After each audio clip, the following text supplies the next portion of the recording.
Hello there, my beautiful Scorpio signs. This is Rachel with Dark Knight Coaching. So today's tarot reading is a traditional Celtic cross spread that I pull for you, which is about 10 tarot cards.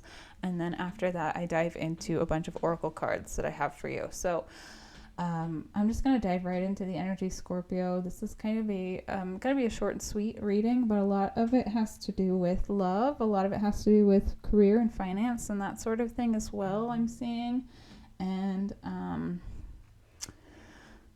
something that you've manifested possibly coming to fruition. But the song that I was guided to listen to when I meditated on your energy was Who'd Have Known by Lily Allen. And it's about someone maybe that you're connecting with. And I feel like there's like a new love on the horizon or some sort of opportunity for new love. And it doesn't have to be romantic. It could be friendship, but I do feel like for a lot of you, it is definitely romance.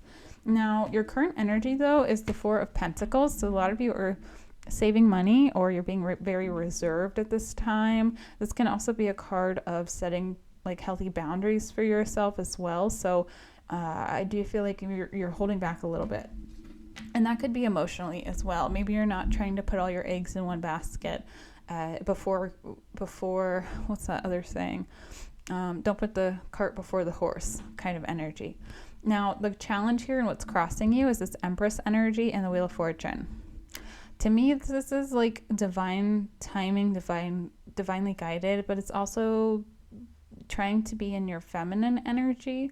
So if you're a female watching this, like maybe you've been hyper independent and you're really trying to transition into a state of being the divine feminine and being embodying this like black cat energy as well, because ironically I don't know, I saw like some sort of shadow cat last night, which was a bit odd, but then I also saw just before getting on this recording, a black cat. So something about black cats might be significant or symbolic, or maybe you've been watching a lot of like coaching or dating gurus, I guess you could call them, about trying to align your energy with that black cat energy. And you know, I do dating coaching as well, but it's more of an energetic representation that I come from. So when you're in a situation, in a connection, a love connection, you either are more so the black cat energy or you're more so the Labrador, the gold retriever type of energy. Now you in this point in your life, your challenge is to be that and embody that divine feminine, which is like that black cat mysterious energy. And you have luck on your side. You have the Wheel of Fortune, which means like you're making progress, things are moving forward, and you're in alignment.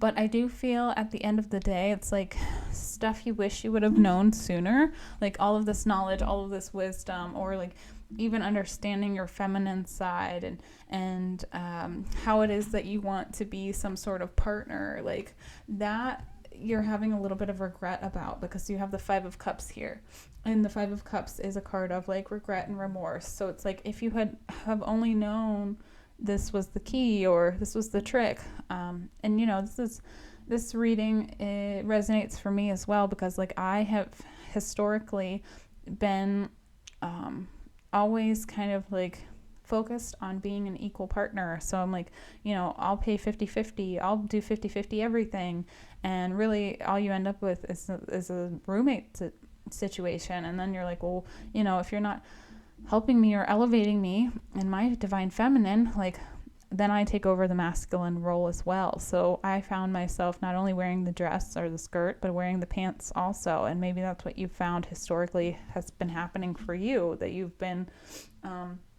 basically embodying both energies in order to make up for someone else's inability or unwillingness to take on a role. And sometimes when we find ourselves in those sort of situations, usually the role that's lacking on that person, that other partner, or vice versa, can be definitely tied to mother wounds or father wounds. And usually it's coming from a place of both of those things. So for both of you. So it can be enlightening once you realize and understand why it had to happen. Now, in the past here, You have the Page of Pentacles. This is an opportunity. This is a seed. This is like you beginning something new when it comes to something tangible in the 3D. For a lot of you, I do feel like it has to do with financials or saving or working on something, because that's the energy that's coming up here.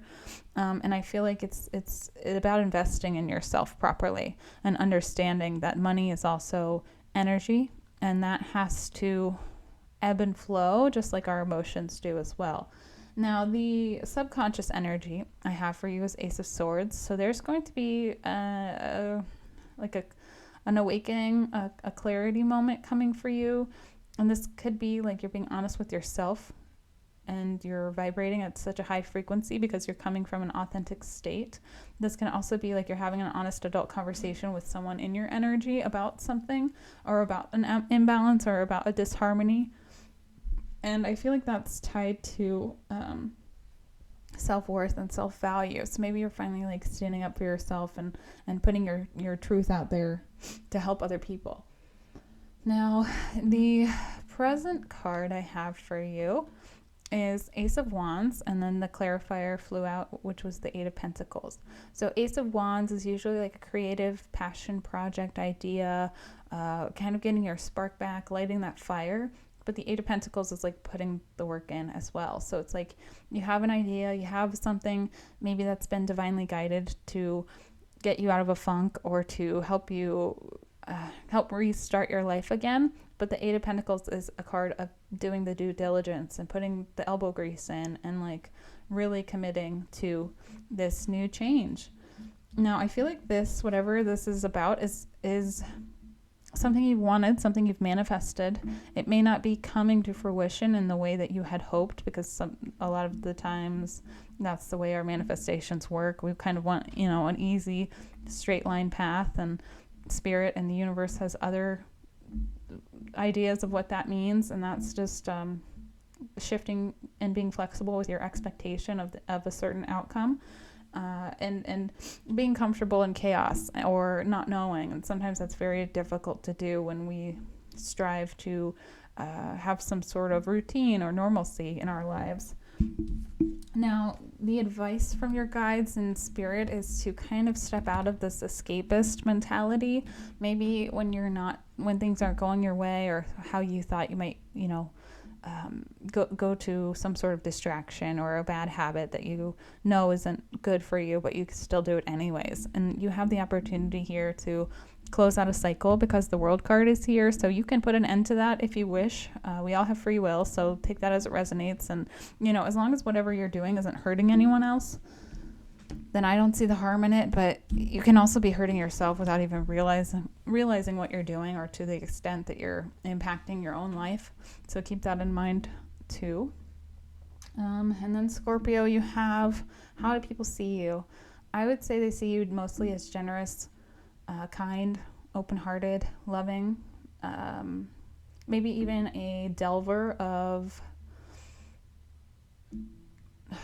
accountability or justice, in a sense. It's like you have been delegated by someone to call a spade and give out a little bit of karmic justice. And that's what the Six of Pentacles means to me. And I feel like that's kind of it's a gift and a blessing all wrapped in one, because people aren't going to maybe like you as much when they know that you can stand up for yourself, or they know that they've done you wrong and you're not afraid to call them out on it. You're going to get a lot of kickback from that, and that's just par for the course of embodying this Ace of Swords energy. Because when you're vibrating at a high authentic frequency, people that aren't are going to go against the grain with you. Basically, they're going to rub you the wrong way, and vice versa, because it's almost like it's an insecurity thing, but it's also a shame-based thing and a fear-based thing, because they're afraid if they take off their masks that people aren't going to like them for who they are, and maybe they don't even know how or who they are, because that's why people mostly wear a mask or a facade. It's because they have no sense of self, so they just mimic and copy and emulate those around them, and it's really just phony and fake and a facade. but it usually stems from having a very wounded inner child where they were made to pacify probably their guardian, their mother, their father, into complying or pacifying their emotions and seeking validation through pleasing those people. So it's a very sick mindset, but a lot of people live their lives like that because they haven't healed those wounds. Now, the hopes and fears section, you have the King of Pentacles. So I really feel like you're focused on finances. You're focused on having some sort of sense of stability. It's very vital to you. And maybe that's emotional, but for a lot of you, I feel like it's physically the tangible 3D money issue. But Spirit is asking for your guidance and your strength at this time to persevere in these tough times. And sometimes that's hard to do. And we have to really, reevaluate our priorities and our budget and things like that in order to make ends meet and to succeed in this strange economic state that we're all just kind of pawns in. So that's what I have for you when it comes to the tarot, Scorpio. It's pretty heavy reading, but it's a mix of a lot of different energies that are all positive. Like, these all have positive outcomes. Investing in yourself, investing in the work that you believe in, and having a good, kind heart and a good spirit. It's going to get you farther in life than most people. And don't forget, though, we're all on different journeys and different paths. So that's not meant to be a shame-based statement. It's just where you're at in your journey. Now, if you feel guided, please make sure you smash the like button. It helps my channel grow, and I greatly appreciate it. If you would like a personalized tarot reading, you can book that on my website. If you would like a coaching session, you can book that as well. But I'm going to dive right into the oracle cards, because I think a lot of these messages kind of resonate with what I've said here. And the first card is priorities. So you understand the paramount importance of manifesting love in all situations. Love is vital. The truth is the highest vibrational frequency, though. So I just want to make sure everyone knows that. Like, love is important, but love is not enough to build a solid, stable relationship. I'm a Sagittarius, and I feel like I could generally love anyone or get along with anyone that I meet, and that's kind of my Achilles heel. Is like, I can love anyone. It doesn't mean I should, though. And that's the hardest lesson I've had to learn in my life. It's like, I have always thought that if you come at someone with good and pure intentions, that they automatically have the same intentions as you, and that unfortunately is not the case. So a lot of people do want to see you fail, and they don't want to see you succeed. And that's a reflection of their self-worth and their self-value. So even if you have believed the best in people and they've shown you the worst, just remember that's a reflection of who they are and how they feel about themselves. Now, Spirit wants you to work on your sacral chakra, which is tied to your self-worth and self-value. And once you have really healed that energy, you're going to see people for who they are, not who you want them to be.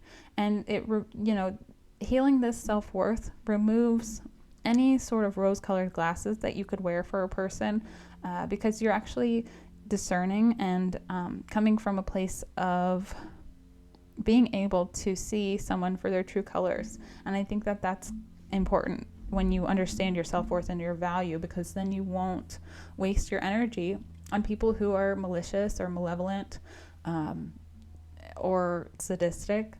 And people are those things because they've not healed those wounds. Now, the third eye card I have for you is identify. So look closer at a situation. Is there something you can't see? And are you seeing what you want to see? And what is missing from this picture?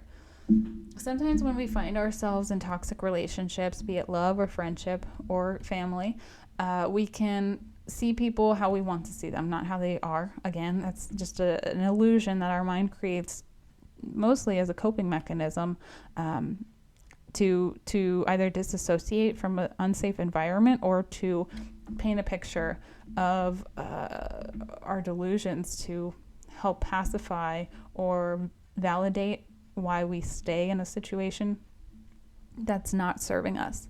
Now, You have the eternal child card. So I feel like a lot of you have probably been very naive when it comes to people's intentions.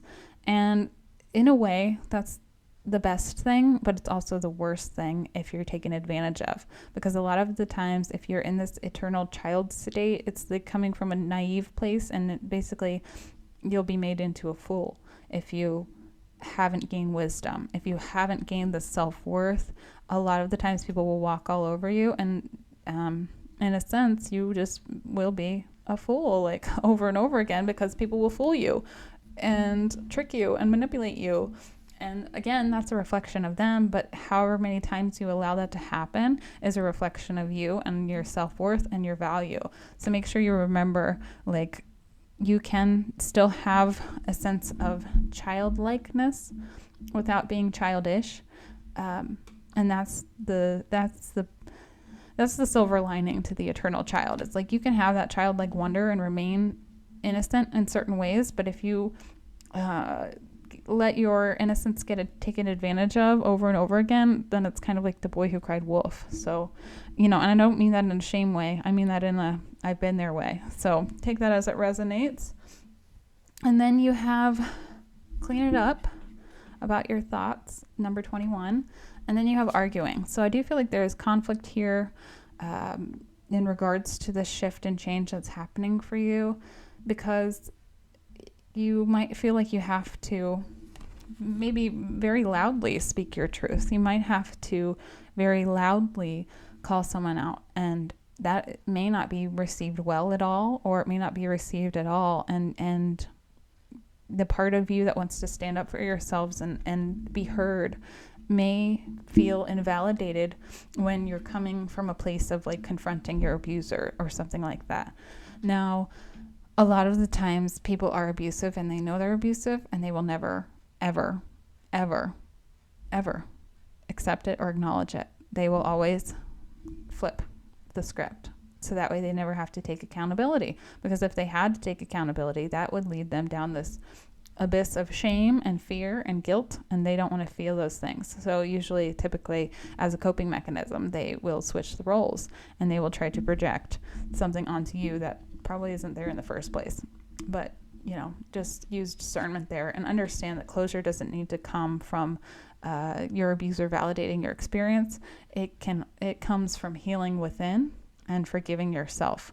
So you don't have to forgive anyone else, but you should probably try to focus and understand on yourself and how it is you came to be in that situation, and things that are beyond your control. Obviously, you don't need to forgive yourself for, but at least you can have an understanding of where you are now and why it is you're here. Now, you also have the card, I Trust My Inner Voice. I love to see this with the Ace of Swords.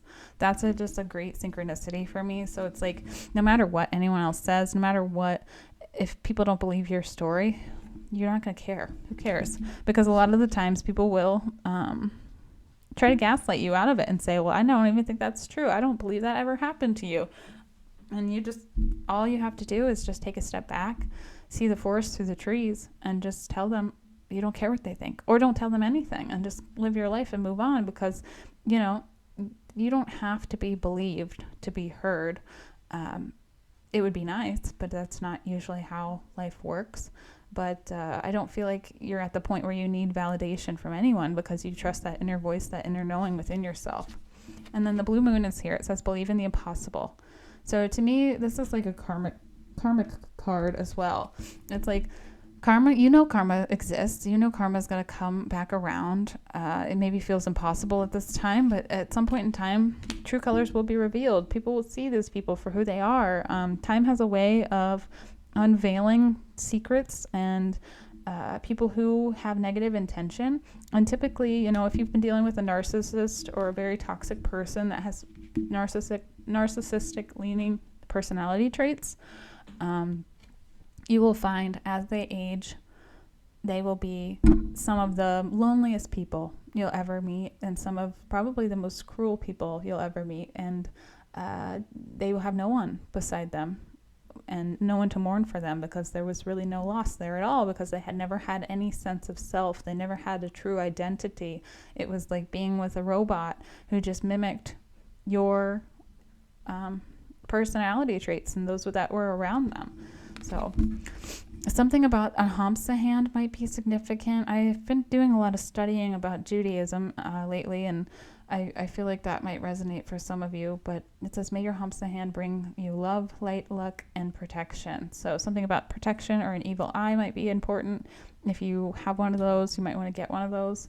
But I do feel like there's a lot of great guidance here, and for whatever reason, I feel guided to show you my amethyst. So make sure maybe you're carrying amethyst with you or wearing purple. Purple is the highest vibrational frequency.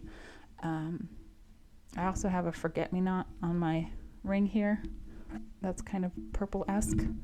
So that might be a significant flower or message for someone. But yeah, that's what I have for you, Scorpio. Hopefully this video helped. Again, if it did, please smash the like button. It helps my channel grow. I greatly appreciate it. Thank you for being here. If you feel guided, you can book the one-on-one coaching session with me on my website, or you can book a personalized tarot reading. And yeah, that's what I got. I'll see you next time.